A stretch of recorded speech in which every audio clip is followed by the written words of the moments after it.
El océano es algo aterrador. Conozco personalmente a algunas personas que sienten ansiedad o incluso miedo al pensar en ballenas enormes, calamares gigantes, tiburones blancos y otras criaturas que parecen monstruos nadando ahí fuera. Pero hoy todo en nuestro planeta es bastante pacífico y tranquilo. Pero si retrocediéramos unos millones de años...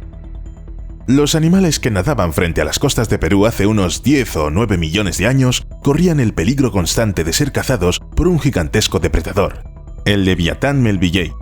El nombre de la especie procede de la combinación del nombre del monstruo bíblico Leviatán y el apellido de Herman Melville, autor de la famosa novela Moby Dick. Y sabes, está completamente justificado. Esta enorme criatura marina tenía un cráneo tan grande como para tragarse a un hombre entero. En la actualidad, se calcula que el Leviatán Melvillei mide entre 13,5 y 17,5 metros de largo, lo que lo hace no más grande que un cachalote moderno. Pero el cachalote moderno carece de dientes funcionales en la mandíbula superior y solo tiene dientes pequeños en la inferior. Se alimenta por succión, confiando en el flujo del agua para atraer a la presa hacia su boca abierta.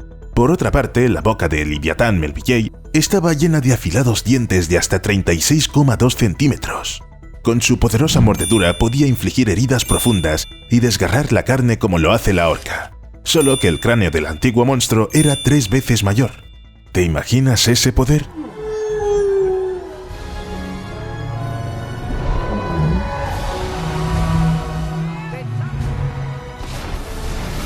Obviamente, la criatura estaba en la cima de la cadena alimentaria y debía necesitar mucha comida. ¿Cómo cazaba exactamente este monstruo? Los científicos siguen discutiendo al respecto. Según una teoría, nadaría hasta su presa desde abajo y atacaría desde allí. Según otro, aprisionaría el pecho de su víctima con sus mandíbulas y le aplastaría las costillas, infligiéndole daños mortales en los órganos internos. Una tercera consistía en mantener a la víctima bajo el agua hasta que se asfixiara. Independientemente de cómo actuara exactamente el antiguo depredador, la vida animal en las costas de Perú era realmente aterrador. Y, por supuesto, cuando se trata de monstruos marinos prehistóricos, uno piensa inmediatamente en el megalodón. Incluso quienes no tienen ningún interés por los animales probablemente hayan oído hablar de él. Entonces, ¿quién ganaría en una pelea entre un tiburón prehistórico gigante y una ballena prehistórica gigante? No se trata ni siquiera de una cuestión teórica, ya que las criaturas habitaron la misma parte del mundo al mismo tiempo y lo más probable es que compitieran por las presas. Se cree que el Leviatán Melvillei era más ágil que el megalodón debido a su menor tamaño, y más inteligente que la mayoría de los tiburones. Cuando los dos depredadores se enfrentaban en combate, todo dependía de las circunstancias. Si un Leviatán Melvillei se hubiera fijado en un megalodón de tamaño medio y hubiera decidido que era una comida adecuada, el tiburón podría haber tenido que escapar.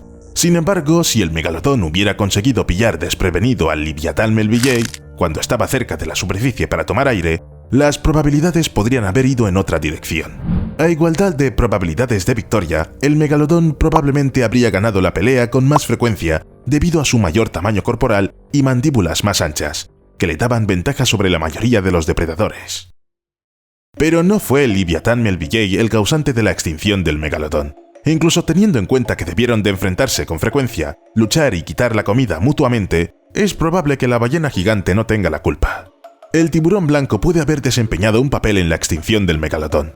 A pesar de su modesto tamaño en comparación con el gigantesco megalodón, el tiburón blanco puede alcanzar los 6 metros de longitud y pesa hasta 2 toneladas, este depredador aún podía amenazar a su homólogo mayor, que era 3 veces más largo y 20 veces más pesado. Ambos animales vivieron en la misma época y se especula que ocupaban nichos ecológicos similares y cazaban presas parecidas. Es posible que la competencia entre ellos por el alimento haya llevado al megalodón a la extinción. Un nuevo estudio que utiliza otro indicador, la proporción de isótopos de zinc en los dientes de los animales, ha llegado a la misma conclusión. Los tiburones blancos desempeñaron un papel importante en el envío del megalodón a la tumba, al competir con él por los recursos. Entonces se descubre que el Leviatán Melvillei es inocente de la desaparición de los tiburones gigantes. Pero no solo las enormes ballenas y tiburones hacían del mundo prehistórico un lugar tan aterrador. Hace 82 o 73 millones de años, había un caimán de unos 10 metros de largo merodeando por las marismas costeras de Norteamérica. Los individuos pueden haber sido incluso más largos. Este reptil prehistórico, llamado Deinosuchus, pesaba hasta 8,5 toneladas, más que un elefante adulto. Sus formidables mandíbulas lo convirtieron en el depredador más peligroso de su ecosistema, permitiéndole comer a los dinosaurios que vagaban por los pantanos prehistóricos.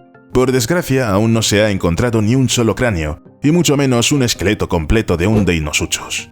Todos los hallazgos son fragmentarios, pero incluso con ellos, los científicos han podido reconstruir aproximadamente el aspecto del gigante. Y el resultado es un depredador temible. ¿Por qué ha crecido tanto este reptil? Es también una pregunta a la que los científicos esperan encontrar respuesta. El Deinosuchus pasaba la mayor parte del tiempo en el agua, lo que podría haberle liberado de las limitaciones de tamaño derivadas de los efectos de la gravedad en tierra firme. Los científicos creen que la abundancia de presas, como tortugas y otras criaturas submarinas, también puede tener algo que ver con su enorme tamaño. Había tanta comida que los Deinosuchus podían permitirse crecer sin gastar demasiada energía cazando. Además, con el tiempo de mandíbulas que los científicos han podido reconstruir, un cocodrilo antiguo podía masticar casi cualquier cosa. Incluso hay huesos de dinosaurio con restos de dientes de Deinosuchus. Este monstruo gigante se alimentaba de otros dinosaurios de su tamaño, como el tiranosaurio y sus parientes, cuando se acercaban al agua. Pero fueron el tamaño y los hábitos alimentarios los que pudieron llevar finalmente a estos reptiles a la extinción. El macho adulto probablemente tenía que ocupar una zona enorme para alimentarse regularmente y el hábitat era limitado. Con el tiempo, la población disminuyó y los Deinosuchus se agotaron. Todas ellas son especies antiguas bastante conocidas, pero por alguna razón se olvida constantemente a los mosasaurios. ¿Has oído hablar de ellos? Estos grandes reptiles acuáticos habitaron nuestro planeta hace unos 101 a 66 millones de años y podían alcanzar una longitud de 17 metros. Más grandes que un autobús medio, estos gigantescos animales se contaban entonces entre los depredadores de los océanos del mundo. Los mosasaurios apenas eran exigentes y comían casi cualquier cosa que les cupiera en sus enormes bocas, y resultó que la comida era abundante. Los ejemplares más pequeños probablemente se alimentaban de peces e invertebrados, mientras que los más grandes comían presas más masivas, como tiburones y reptiles marinos. Los mosasaurios adultos solo tenían que temer a otros mosasaurios más grandes. Es probable que los mosasaurios prefirieran las aguas poco profundas por la abundancia de presas que podían encontrar allí. Pero los reptiles también podían nadar en mar abierto. Los científicos no se ponen de acuerdo sobre qué animal es actualmente el pariente más cercano del mosasaurio, y los resultados de las investigaciones se contradicen entre sí. Algunos dicen que estos enormes reptiles están emparentados con los varanos, otros con las serpientes. Pero aquí está lo interesante. Los mosasaurios podrían haber sido venenosos. Demostrar la presencia de veneno en criaturas extinguidas es difícil, pero ahora hay muchos reptiles venenosos y se supone que todos tuvieron un antepasado venenoso común. Entonces, ¿por qué no iba a ser un mosasaurio? Ahora dejemos en paz a las criaturas marinas y vayamos al aire, donde voló Quetzalcoatlus. Se cree que es el animal más grande que ha volado en Norteamérica. Eso fue, por supuesto, hace mucho tiempo, hasta 68 millones de años. Tan altas como una jirafa, estas enormes criaturas eran ampliamente conocidas como depredadores, aunque durante muchos años se desconoció cómo obtenían sus presas. Algunos pensaban que estas criaturas eran simplemente buitres gigantes que se alimentaban de cadáveres de dinosaurios. Otra teoría sugiere que cazaban peces en masas de agua dulce. Pero imagínate cuántos peces hay que comer cuando eres así de grande. De todos modos, esa teoría también fue rechazada y siguen sin decidirse por un menú. Quetzalcoatlus tenía una impresionante envergadura de 10 metros o más, lo que le permitía permanecer en el aire durante largos periodos de tiempo en busca de alimento, una ventaja que ningún otro animal de su época podía igualar. Este pterosaurio y sus parientes eran increíbles en el aire. Como todos los reptiles voladores, saltaban del suelo. Este estilo de despegue se apoyaba en una fuerza tremenda, y luego bastaban un par de alerones para mantenerse en el aire. Existe la creencia de que los pterosaurios podían volar 16.000 kilómetros sin parar. Sería como volar del Polo Norte al Polo Sur y un poco más. ¿Y eso? Steve, ¿qué demonios es eso? Conoce al Arthropleura, un milpiés gigante. Los científicos se toparon con sus restos fosilizados no hace mucho y se cree que el hallazgo ha batido el récord del mayor artrópodo conocido. La asombrosa criatura, anterior a los dinosaurios, era tan larga como un coche pequeño y pesaba unos 50 kilogramos. El milpiés se encontró en Inglaterra, pero cuando el artrópodo aún vivía, Inglaterra antes estaba mucho más cerca del Ecuador, hace entre 345 y 290 millones de años. Es de suponer que los mayores niveles de oxígeno de aquella época permitieron a todas las criaturas crecer mucho más que ahora. Basta comparar. Mientras que hoy la atmósfera terrestre contiene alrededor de un 21% de oxígeno, en aquella época superaba el 26%, y en algunos periodos incluso el 30%. Aunque no podemos saber exactamente qué comía el Arthropleura, en aquella época había muchos frutos secos y semillas sabrosos en las hojas caídas, por lo que es posible que fuera herbívoro. Sinceramente, pensar que la cosa prefería las semillas es más de mi gusto, pero el milpiés también podía alimentarse de invertebrados, como gusanos, o de pequeños vertebrados, como anfibios. Y por si el milpiés gigante no fuera suficiente, también tenemos el escorpión marino gigante. Medía unos 2,6 metros de largo. Aunque un escorpión es marino por definición, este monstruo de 400 millones de años probablemente nunca se aventuró en el océano, sino que aterrorizó los lagos y ríos de la antigüedad. En su época de esplendor, el monstruo vivía junto a otros escorpiones marinos y peces, probablemente abalanzándose sobre presas desprevenidas. Sus garras gigantes agarraban rápidamente lo que encontraban a su paso y desgarraban a sus presas en pequeños trozos, y luego se los comían. En cuanto al tamaño, probablemente se debiera de nuevo a los altos niveles de oxígeno o a las peculiaridades de la caza. Cuando eres grande, es más fácil cazar todo tipo de peces acorazados. A diferencia del Quetzalcoatlus gigante, que era un reptil, el Argentavis magnificens es un ave. Voló en los cielos de la Patagonia durante el Mioceno tardío, hace entre 9 y 6,8 millones de años. Era una de las aves voladoras más grandes que jamás existieron en la Tierra, con una envergadura de hasta 6,5 metros y un peso máximo de unos 70 kilogramos. Es como lo que volaría un avestruz de tamaño medio. Los Argentavis magnificens volaban largas distancias utilizando la envergadura de sus alas, es decir, simplemente planeaban en el aire buscando comida. El estilo de caza del Argentavis magnificens era muy similar al de las aves secretarios modernas.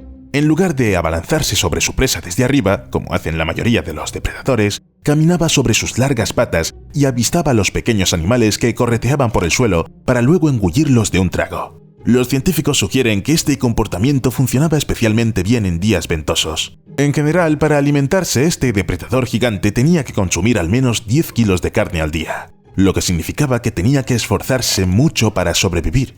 No es de extrañar que los Argentavis magnificens se extinguieran. Así como el Dunkleosteus, pues todos los personajes de nuestro vídeo de hoy están extintos. Sin embargo, el Dunkleosteus era un gigantesco pez acorazado que vivió durante el periodo devónico, más de 100 millones de años antes de que aparecieran los primeros dinosaurios. Este comportamiento animal medía unos 9 metros de largo y pesaba unas 4 toneladas. Su grueso cuerpo, su abultada cabeza y su enorme mandíbula desdentada lo convertían en una presencia intimidatoria para otros animales marinos. Y no solo para ellos, incluso hoy, este aspecto resulta inquietante. A pesar de su impresionante tamaño y fuerza, el Dunkleosteus no necesitaba ser un nadador especialmente bueno, ya que su armadura ósea era más que suficiente para protegerle de los tiburones depredadores. Y también podía morder con una fuerza enorme, de 4.400 a 5.300 newtons, comparable a la fuerza de mordedura de un oso pardo o un oso polar. No es de extrañar que los adultos pudieran destruir a casi cualquiera que se interpusiera en su camino, incluso entre ellos mismos. Y los peces tenían la costumbre de golpear repetidamente el mismo lugar con los dientes con tal fuerza que cualquier defensa se desmoronaba tarde o temprano. Otro antiguo gigante llevaba el hermoso nombre de Megalania, pero por desgracia ahí se acaba todo lo bonito. Se cree que el varano gigante vivió hace entre 1,5 millones y 50.000 años en la Australia del Pleistoceno, y fue uno de los lagartos más grandes que habitaron la Tierra, hasta 7 metros de largo y un peso de hasta 1.940 kilogramos, simplemente enorme. Debido a su tamaño y fuerza, el Megalania era considerado el principal depredador de su hábitat, por lo que podía permitirse alimentarse de wombats gigantes y canguros igualmente gigantes. Naturalmente, una dieta así requería una boca llena de dientes muy afilados. Sin embargo, el aspecto más interesante de este antiguo reptil es su naturaleza venenosa, según algunos investigadores. De ser así, habría sido el vertebrado venenoso más grande jamás descubierto. Además, el Megalania fue probablemente la inspiración de los aborígenes australianos, que idearon una criatura llamada Wui. Se creía que este mítico monstruo tenía el aspecto de un varano de 7 metros de largo, con cabeza de rana y 6 poderosas patas. La criatura vivía en una cueva a orillas de un río, y sus pisotones formaban dunas de arena en la zona de Riverina. Ah, y aquí hay otra criatura de la que quería hablarte. La ballena gigante antigua estaba al principio del vídeo, y ahora es el momento del delfín gigante. Anquiloriza era un depredador temible similar a las orcas modernas. Este delfín de casi 4,8 metros de largo vivió hace unos 29 a 23,5 millones de años en lo que hoy es Carolina del Sur. Sus dientes proporcionalmente grandes con raíces engrosadas aumentaban el poder de mordedura y cortaban eficazmente la carne, lo que facilitaba la caza de ballenas de aquella época. Además, los incisivos de este delfín sobresalían hacia adelante como colmillos, lo que podía servirle para embestir a sus víctimas antes de devorarlas. Si añadimos velocidad y agilidad, está claro cómo este antiguo delfín llegó a la cima de la cadena alimentaria. Pero lo interesante es que para todas estas características, que parecen más bien prehistóricas, Anquiloriza fue probablemente una de las primeras criaturas de la Tierra en desarrollar la ecolocalización. ¡Hasta luego!